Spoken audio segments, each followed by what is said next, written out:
I just need to pray through these rainy days. Cloudy, but the sun still up in my face. No weed or alcohol will take this pain away. This is why I pray to you. I'ma pray. I didn't grow up in a Christian home. I more so grew up. We know God when it's Easter, or when somebody dies, or those things. But my household was never like we're gonna go to church, or it was never that. I came from an environment of like, my mom always made sure that we were supposed to do the right thing, but we always went around the right thing to do the wrong thing because we were influenced by influencers of the culture, and the environments and people that we were around. They didn't always influence us the best ways. And in the Christian community, you play with fire, things happen. Like, there's verses in the Bible that talk about temptation where if temptation is there, flee. But once you test the fires of some things, of that temptation, you feel the result of it. And with my situation, it was more so like, we know what's wrong, we know what's right, but it's still like that thrill of like, one time turn to 2 times, 3 times turn into here I am. So my situation is me and my lady, we indulged in sexual sin. Like, we know what happens with sexual sin. You can either get pregnant or other things happen. And she's pregnant, so I'll be a papa.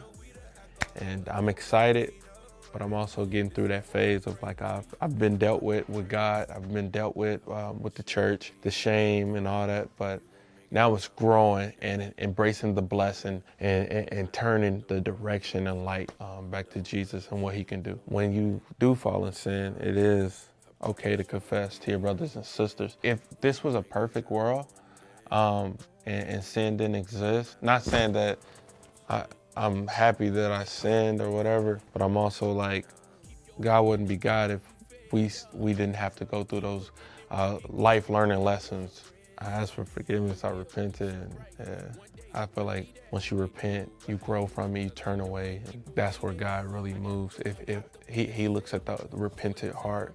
I would say you get from the shame to the forgiveness. First forgiving yourself and having that heart-to-heart with God, truly repenting. It's okay to step back and breathe.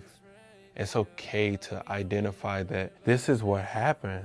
It's okay. Like, identify that and work on that very thing that has you in the spot.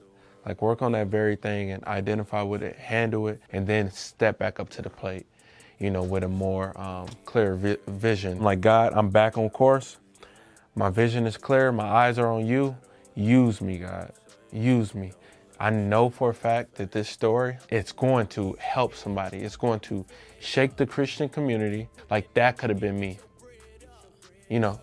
Like, you're looking at this situation, like, that could have been me. But I'm going to take a step and I'm going to take a step back and learn from what happened to our brother. This is bigger than me. This mission and everything I do is bigger than me. If it's not honoring God, like, why be a part of it? Or if it's going to derail you from the mission, why go on that, that path? And I think my perspective is more so like, man, like, literally, I have a kid coming. I'm about to be a father. I don't know what to do. My mind is everywhere. I'm thinking like, man, the things I do now can affect the future of my son, can affect the future of my ministry, and affect the future of who Kevi Morse is as a whole. So I'm not taking light of how I navigate now, and I'm really taking heed to, like, things can happen, but keep your eyes on God. Keep that perspective thinking